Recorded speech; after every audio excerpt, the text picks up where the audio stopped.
रुख कर लेते हैं लोकसभा का, जहां कार्रवाई एक बार फिर से शुरू हो गई है। और इन 10 वर्षों में 44,000 किलोमीटर इलेक्ट्रिफिकेशन, डीजल के खर्चे में करीब 5,000 करोड़ रुपए का बचत ऑलरेडी हो चुकी है और भी लगातार इसमें डेवलपमेंट हो रहा है। अध्यक्ष जी, नॉर्थ ईस्ट के बारे में केवल लुक ईस्ट चलता था, आज एक्ट ईस्ट की पॉलिसी है और नॉर्थ ईस्ट के करीब करीब मैं डिटेल में भी इस पे चर्चा रखूंगा।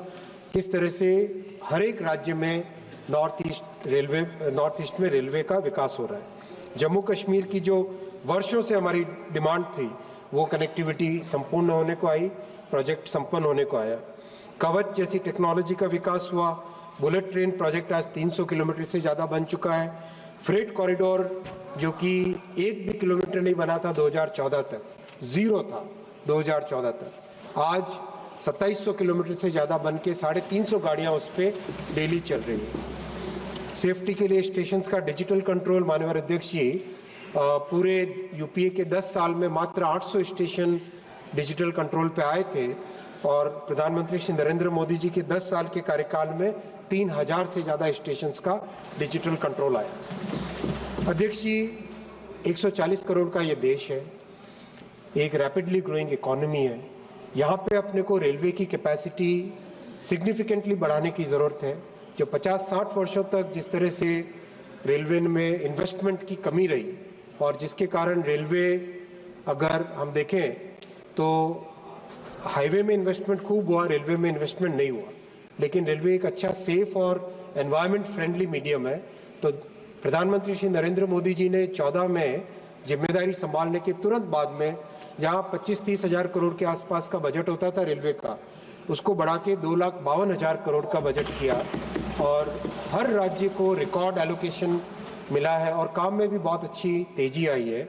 अगर हम नए ट्रैक की बात करें तो जहां मात्र यूपीए के सरकार के समय 14,000-15,000 किलोमीटर के आसपास बने थे, इन 10 वर्षों में 31,000 किलोमीटर्स नए रेलवे ट्रैक बने।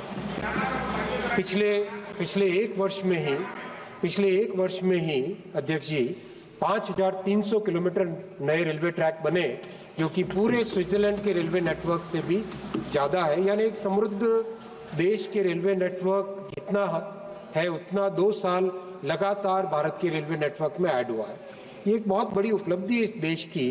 ये एक प्रधानमंत्री जी के विजन का बहुत बड़ा एक उदाहरण है कि कैसे प्रधानमंत्री जी ने देश के विकास के लिए, एक विकसित भारत के लिए नींव रखी है। सेफ्टी पे बहुत ध्यान दिया गया। जहां 7-8 हजार 10,000 करोड़ का इन्वेस्टमेंट होता था, अब 1,08,000 करोड़ का इन्वेस्टमेंट होता है। इसके रिजल्ट भी आए, मैं आपको डिटेल में इसके बारे में बताऊंगा। अध्यक्ष जी, मेंटेनेंस के तौर तरीके में बदलाव हो, रिक्रूटमेंट हो, हर एक क्षेत्र में, रेलवे के हर क्षेत्र में इन 10 वर्षों में अभूतपूर्व काम हुआ है। लेकिन इस काम पे प्रधानमंत्री जी का हमेशा ये कहना है कि 2 टर्म में जो फाउंडेशन ले हुई है वो फाउंडेशन है और इस तीसरी टर्म में मोदी जी की